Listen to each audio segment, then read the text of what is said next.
and welcome to the class. I am a history teacher Manoj Arora.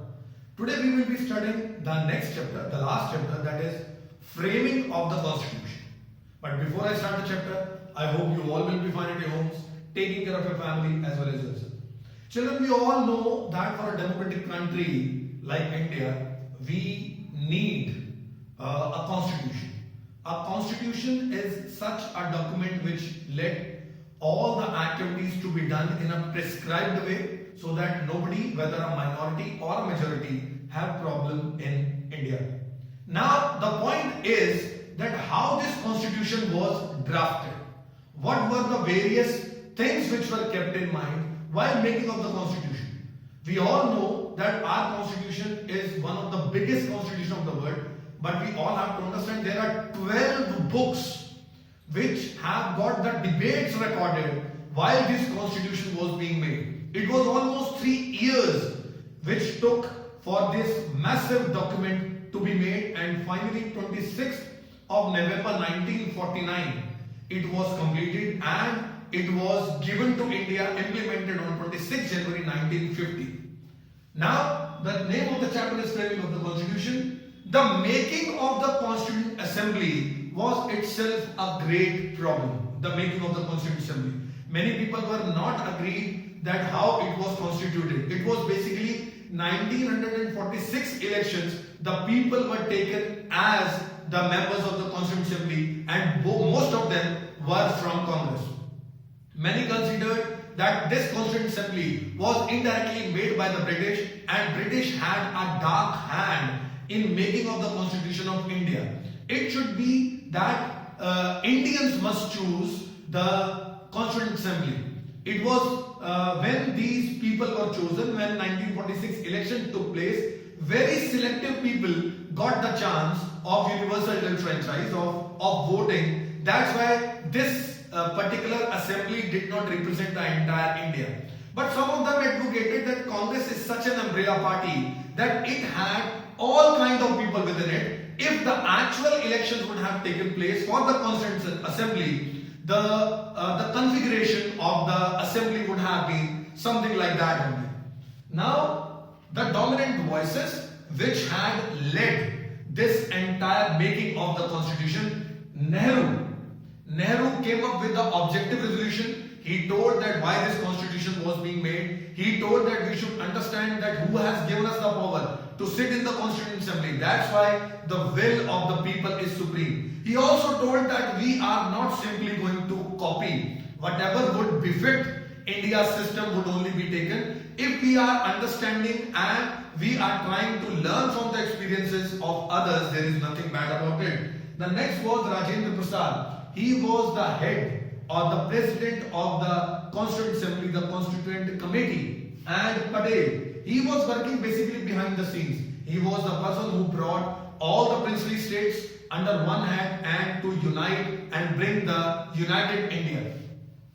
Otherwise, there were some other people also. Ambedkar, who was the chairman of the drafting committee, K.M. Munshi, and Aladi Krishna Swami Iyer. Besides that, B.N. Rao and S.N. Mukherjee, they were two officers. S.N. Mukherjee had a great ability to bring the complicated things into very simple form. So all these people were a great help while drafting of this constitution, while making of this constitution. The vision of the constitution, as I told, it was given by Nehru in the objective resolution that the will of the people is supreme and we all should work for the people. It should not be minority, majority, Hindu, Muslim. It should be something like that which can be given to all the people at an equal basis. That's why Gandhi always advocated for the right of minorities. Even in our fundamental rights also, when we were enshrining our fundamental rights, we took care of the minority to a great extent. The will of the people, as I already told. Now, there were debates on various topics. One of the debate was to have the separate electorates. B. Kogar Bahadur, he asked for separate electorates, although there were many those who opposed that. He said that we are minorities and we need separate areas where we can be chosen carefully. He said that the demands or the needs of the Muslims cannot be understood by the non-Muslims. This was opposed by Govind Vallabh Pant. He said that it should not be done. It was also opposed by Patel. Patel told that it was a poison which is left by the Britishers in the Indian body. There were many others, those who said that we must not be allured by the British regime. Now we are in India and we must stay, all of us must stay equal. Even all the Muslims were not in the favor of Bir Pokar Bahadur. Begum Azad Rasool, she was totally against this particular having the minorities having separate electorates. And after seeing the violence in 1948 till 1949, mostly all the Muslims had considered that they would not take the separate electorates, rather they would have the reserved electorates. The same was the power of the state. It was considered, there was a debate that how much power should be given to the center and the state. India had already been divided on the basis of language, on the basis of religion. So we did not want further division. That's why Nehru and many other leaders, they made a plea to have strong central government. But K. Sanatanam, he told that if I could not teach my people, if I could not educate my people, if I could not give sanitation to my people, if I could not give jobs to my people, and for everything I have to run to the central government, then it should be better that we should not have a federal government, rather we should have a unitary government. There should only be a central government. There were many those who made a plea that if central government would be excessively having the power, the central government would break. There should be a division of power. While others were there, those who considered that if we will be providing more powers to the state, somewhere it would break the country into further parts, as it had already seen. And we can see somewhere, if I talk about the union list, if I talk about the state list, if I talk about the concurrent list, if I talk about the residuary powers, out of these four, in three, the union list, the concurrent list and the residuary powers, in this we can see that the central government will is considered as supreme. So somewhere we try to keep central government stronger in comparison to the state government. Now, what should be the language of the nation? Although Gandhi wanted the language of the nation should be Hindustani, that was the mixture of Hindi and Urdu. But many people were there that those who considered that the Muslims and the Hindus had got so apart that Hindustani doesn't exist anymore. The Hindus had removed the Urdu words and put the Sanskrit words in Hindustani, and the Muslims had removed the Hindi words and put the Urdu words in Hindustani, and Hindi and Urdu had got apart. There were many people, R.B. Dhulekar, he told that those who are not able to understand Hindi were not allowed to sit in the Constituent Assembly.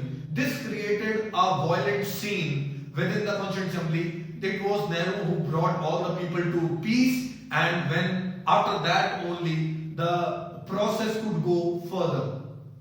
G. Durgabai told that when Gandhi told about to spread Hindi all over India, she was one of them to take Hindi to all over India. But she at the same time told that we must not be pressurized. She wanted that nothing should be done which could create a kind of suspicion in their mind. They had their own language, and on that basis, earlier it was decided that till 1965 the use of English would be made. But after a violent revolt done by the southern states, it was decided that English would also be continued, Hindi would also be continued. Now Hindi is not the national language, it is the official language of India. Whereas T.A. Ramalingam, he told that whatever should be done on the basis of language must be done with a great caution. These were this is a list, a few topics which I took. There was a long debate all over the time, and after that we got a refined document called our Constitution. I hope you must have understood this chapter. We will read this chapter is over here. If you have got any problem, do let me know in the comment box or come to me in the online sessions which are arranged by the school at the daily basis. Read NCERT books, that is a must. For sure you have to do if you want to get good marks. Give your maximum time in studies. Thank you very much. God bless you.